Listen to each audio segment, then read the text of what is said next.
Fa tala fa tu le nei vaenga o telefou mai le si fonga o le lau mua, o le tala mua. Valu pasene le si tanga le ua ye nei le tau o le tise, mo le tele o ainga i le taimi o le tau malu lu o lo fa ngā solo nei. Fa ilo mai le pulenga o le tise, le Electricity Authority, fa pea, o le valu pasene le nei ua si iti ai le tau o le tise i le nei taimi, ua wha au popo atu lea i leisi si tanga e valu pasene mai i le tausanga taruai. Wha alia e le pulenga le nei e wha pea, o le tau o le wha soa ina o le tise ato ai ma le leititi o le avanoa e whetu nai ai le tau mo ainga ma wha alapo tonga uma o lo o wha au ngā ina i ele tise o le wha apongai au tū lea o le si tanga. O le wha se fulua ngai le wha 5% o le si tanga le nei e mafua ona o le tau wha soa ina o le ele tise. O le ua whaelo mai e le mālo, o le a omi se taimi o iei pēr le whesoa soani wha apitoa i le tau o le penisini ma le suau u, lea o lo maua e nisi vaenga o te ngata o le tunu ui le taimi nei. O a perila lea sa wha asirisila mai ai e le mālo New Zealand, e tu sa ma le se lau fast fuma le toru wafe, lea o whai o te ngata. Ua lātou maua se whesoa soani e 5 tala i le vai aso, e whesoa soani ai i le penisini ma le suau ue utuai a lātou taawale, ona o ngā luenga o loo a fia ai. O le whesoa soani e tusa o le fuafuanga a le malo o se whesoa soani le tū mau. Mai o le a tā ofi ma wha uma, pe a whai o le a atoa le tolu o vai aso so o i lalo pea o le tolu tā lai le lita, le tau o le penisini, wha pea ai ma le diesel. O le asonga fua lea na lipo tia mai ai e le gas pay, ia le pa uifo i lalo o le tolu tā la le tau o le penisini, mo le urua i taimi taru mai le aso se fulu ono o mati. Wa i oe le li pālemia ia tu i sinave mauru mo te otua Christopher Larkson, e na te le i loa, e le ai se no whanga i au ki lani, e ma whai o na suru whai, ma mapu atu i ai tangata ia e le aini a inga, o loo mo moe solo i porotito whale o loa i le tāuranga. O lea ta utinonga le pālemia na whai e le taimi o le lātou whailo inga masani ma le au whaasana lau, ina ua uma le whono a le kāpeneta i le asonga o fua.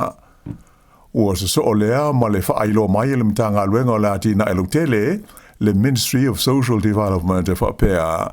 e iai tu langa e mana o mia o na ausia e lana o whainga luenga, i le whaiti tia lea o le a whai tangata e ave iai, ia le whesoa soani mo ni whale le tu mau o le malo, e whaamautu iai, lea e ta ua o le emergency housing. Whaalia le pālemia, o lea ua whailo e atu le minista lango me tau whale le malo o tama potaka, i le mtanga luenga le nei, talu na whaailo mai lea tu langa. O le porkalame o Vesili Matali le TV e New Zealand le tae au le sa whaailo ai, o whaulu lunga o vaenga o le mtanga luenga le nei o le atina elotele po o le MSD, e fuafua le lei o lātou lipoti le whaatinoina o lātou ngā luenga, pe a whai lātou te tau ma whai e whaapa u i lalo, le a whai o tangata e ta lia lātou tālusanga, mo le fia mau o ni whale le tu mau e whaamautu i ai, nei lo le whainu mela o loo mana o ai le malo. Ai a whai e le ma whai o na lātou whaatino i e tūlanga, e ma whai o na iei nisi tūlanga e a whai na ai a lātou ngā ruenga, ma tūlanga tofi o loo ngā lulue ai. Na whaamanino, lea tūlanga e Helen Robinson o le vaenga le Auckland City Mission, e whapea o lea whainga, ua una i aile o whainga luenga le MSD, e te ena, ma lātou le ta lia le ano o tālo sanga mo i tangata ia lo fia maua se whesosoani, mo ni whale le tu mau le malo e whaamautu atu i ai. Ai, pita ina whaalia le minsta langolango i a tama potaka, e na te le i loa fo i se whainga whapea o iai le amtanga luenga le MSD, o se ofisa o lo suru whai atu iai le atunu u, mo le fia mawai o ia i tu a inga o whesosoani. O le asonga fuan nafi, na whailo mo iai le minsta langolango, o le ua uma o na ia whesota i atu i le whaatun sili o le mtanga luenga i a Debbie Power, e tu sa ai o lea mata opu, mai sa ia wha mawhai nai ia le tulanga o whainga whaavae ale malo. O whaalia stasio saia nisi e whaapitoi suenga o le mai o le kānesa o le toto, ua matua toa ngao lava matau le ai nisi o iai ia lea to mai whaapitoa i le tono New Zealand i le teimi nei. O le nei rii ua silia i le tolus furutusanga o nganue ai i lea matata, ai o lea o le amalanga i Australia e whainga alue ngai, ona o le tūlanga le saonga le mū, ua o iai le to ititi o saia nisi, o loo whaatinoina lea ngā ruenga i te tonua New Zealand.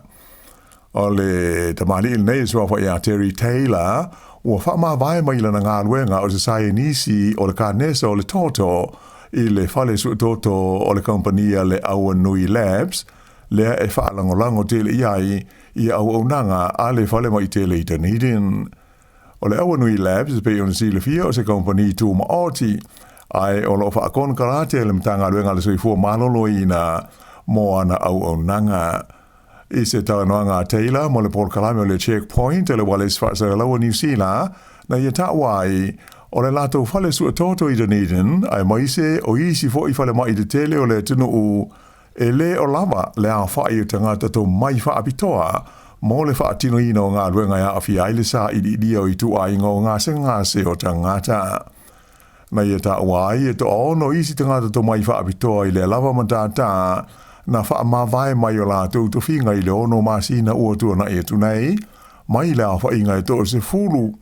o nisi fo i ua malo loli taia a o nisi ua le o fia i le sio manga o lo o whainga ruenga ai o le moli mau o le nei ali ua matua toa ngao lava matau le ai nisi to mai whaapitoa i le kānesa o le toto o loo tutoe nei i New Zealand. Mai o se tūlanga le manuia te le lea i le tau na wawe whaia i aise fo ona o le tūlanga le saonga le mu o loo whaatino i nā ia au nanga i le taimi nei. E le whaamasinonga mawalunga i Aukilani ua whaamau ai le soli tū la fono o le taitai o stasio tāpua inga whaale lotu i le avele whaamalosi ma le maliwai o se tasio tangata o lana au lotu, le ana maua ua lafua i lona tino i le Sami, i le Gulf Harbour i Aukilani. O le tangata o loa afia i le neimata upu o se ali saina e ngoa i a kai siao liu, whapea ai malona whaletua o lani u siao. O le whaurulunga o se tāpo inga whasaina i Aukilani. Sa whai e iai le leo mōrianga o na o le tino maliu le na maua i stangata whaiwhaiva le Gulf Harbour o awhi ini pepala pisi lanu liuli ma lafo a iai i le Sami i le masi no masi o le tausanga i lua awhi luas fulfa. O suenga leo i le nei whalawe na wha mautui nai o le tangata na maliu o se tinai fitu se furu tausanga le soifua e ngoa i a Shiulai Wang mai saina. O kuso le luafe luas fultolu lea na taunu mai ai Aukilani ia lea tina mai saina ma whaatasi ai ma leo ngali i leo o whaamani e nei ala soli tula fono i lono maliu. O le nei mata opu sa ilo ina i le lima mai aso ua mawai atu nei e le wasenga o whaatonu po o le jury o le whaamsinonga mawalunga Aukilani ma wha umai le asonga fua nafi mai na whaalia mai o le masino o kuso lea la ua whaamoe e tuina mai ai le whaaiunga a le whaamsinonga i le urungali i o loa fiai i lea mataupu. Ua whautua ina e se lo ia mo ai tā lafu ata maiti a onga po student loans e le te tau i tangata o lo iaini ai tā lafu whapea o na whaangalo le toi de tongi ina o ia ai tā lafu pe a whai ua no nofo ini au tunu ui whafo. O lo lata mai nei o na tau fia i le malai waalele i Wellington e se fo mai i le taimi sanga e tuai o le ato e foi i Australia lea ua whaamautu ai ona o lana student loan ua silia i se furu tau sanga e le i tutongia. O le tele o whaasalanga a toa matului i le tutongia o lea ai talafu ua o ai i lau whainga i se lau valu se furu hafe Tala i le taimi na tau fiai i a lea fo mai. Ua whailo mai fo e whapea o le uso o le fo mai nei e sili atu fo i le tonu se lau wafe Tala lana ia student loan e de tau ona toe de tongi mai i le malo New Zealand. Ua whailo fo i wha mau maunga le mitanga luenga o la fonga, o le teimi nei e lata i le se lau se funu ma le wha afe, la wha i tangata New Zealand o loo iaia latu ai ta halafu student loans ai ua nonofo ma ua whai ngā luenga i atunu ui whafo. E tusa o le fitus funu paseno i latu ia, o loo wha le tonu le toe te tongi ina mai o latu student loans, i se awha inga e tusa ma le lua ma le awha pili o na tā la. Na wha mawhaina mai e le lilo ia o Dave Ananth e wha pēa, e tā ua ona manatua tangata uma o ai tā lafu neighbor o student loans o tūpea le malo New Zealand, mai da tau ona toe te tongi, e tu sai o ai inga, ato ai male tu la fono, o lana winga, e le mawhai ona wha mangalo, pē sao ai se tāsi, awa e maua lava i le taimi e toe malanga mai ai i le atu noo. Ua la fwa i le partia le Nationals, e la tau whainga wha mai, sa wha tau sina ai mo le palota le lua awhi luas fultolu, e wha tanga ai ona wha au ngā e tangata e maututongi whale o isi, ona wha au ngā la la tau Kiwi Saver, e whai ai bonds mo whale fia no nofo ai. O le mafuanga e pe ona wha ilo mai nei e le National, o lo o ta ita ia le whainga mālo, ona o le nei whainga ua la tau ilo nei, e whai asi whainga tāo na whaatino nei lo le mea sā manatu ai mua. O le folfolanga, ma Tala inga le National, sa whai e le teimi o le whaatosina o le pālota i le lua awhi luas fultolu, sa o lātou whaari ai, a whai e tūla i mai le taita inga o le mālo, o le a whaatanga tangata uma i la loifo le tōris fultau sanga le mātutua, e whaao ngā lātou Kiwi Saver, e whai ai bonds mō ni whale fia no nofo ai.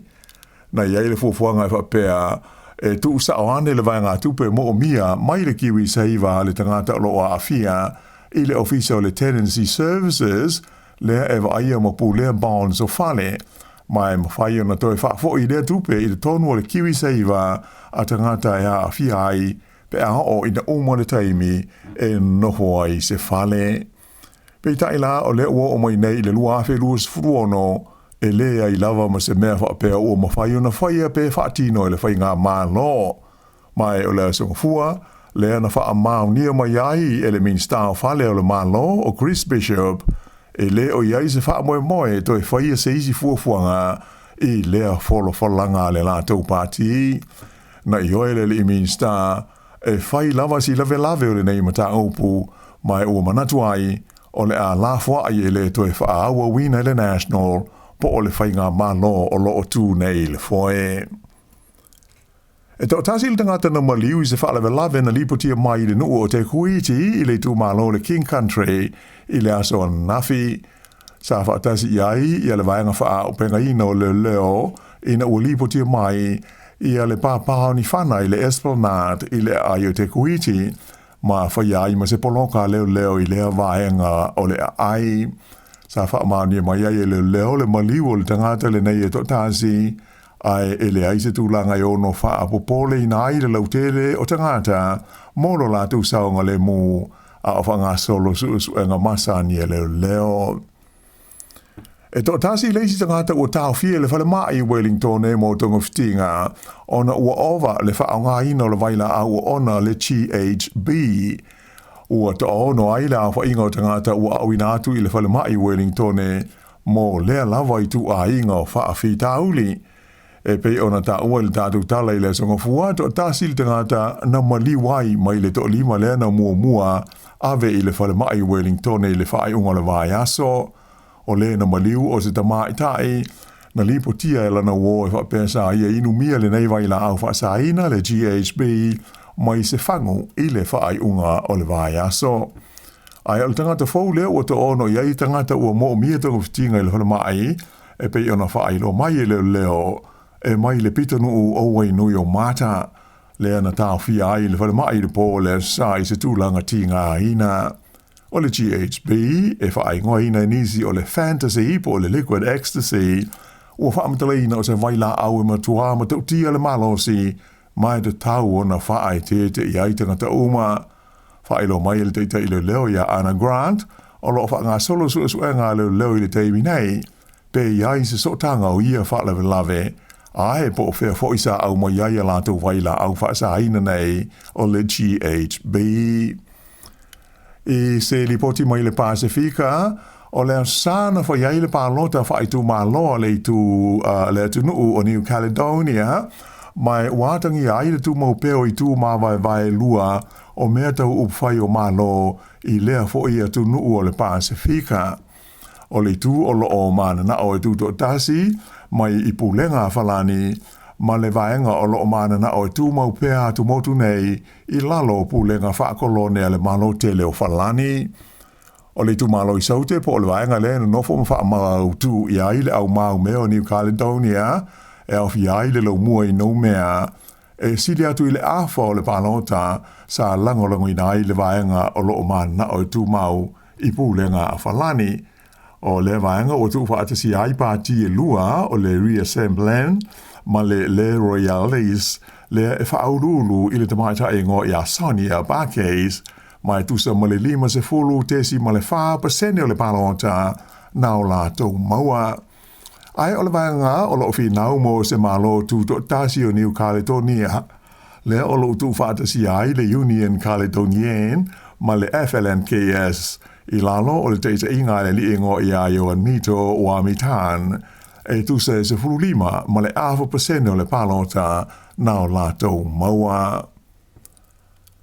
E kiti fa ale vao malo le o manu malo le Black Caps a New Zealand I le la series ma Engelani I ta longa whaita wina po te se tolu o le ta longa lona tolu le na fa umo le vavao na le ilai le malai o le Trent Bridge in Nottingham manu malo ai New Zealand ai se lauonu se fulu, mai ua lua ai o lātou malo ai tasi I a Engelani.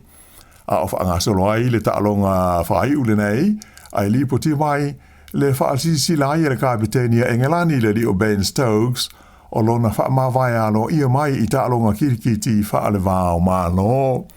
O Stokes whapea ma le li o Atkinson, na whaasala e le I ta'alo I ta'alonga lona lua I le Oval, ona o le umi o se lanta whaonga I le pōle na malo ai Engelani I le ta'alonga mua I le malai I Lords. O le whaatoa ato e whaia ina leo le aule nei Engelani I se series I le tono o lātu o tunu u taru mai le tausanga I lua awhi lua se fultasi mai o se teimi mua fo I leo o whaia I nai I se series e tolu ni ta'alonga whaitawina I Engelani I le se fulu ma le wha tausanga ua mawai atu nei. O isi ta'alonga whaale wā malo Engelani e soai o le awha iaisela o series e tolu fo I ta'alonga whaitawina I le wā ma le au o Pakistan I le whaai unga o le tau mawhanawhana o lo o iei nei. I le tamusanga o ipu a po le ipu o le larulangi ta'alonga soka o Kanata ia le tunuu na mua o na sao I le isi vaenga o le tamusanga ina ua malo I le lātu ta'alonga ma le au a whili kai saute o ai o lea ta'alonga e tasi Kanata ai le ai a whilika ua sao tuaila Kanata I au es furuono ia o le atau wā I le isi la sanga o le ta'amisanga o lo o whaau I le taimi nei. Whai unga leo telefou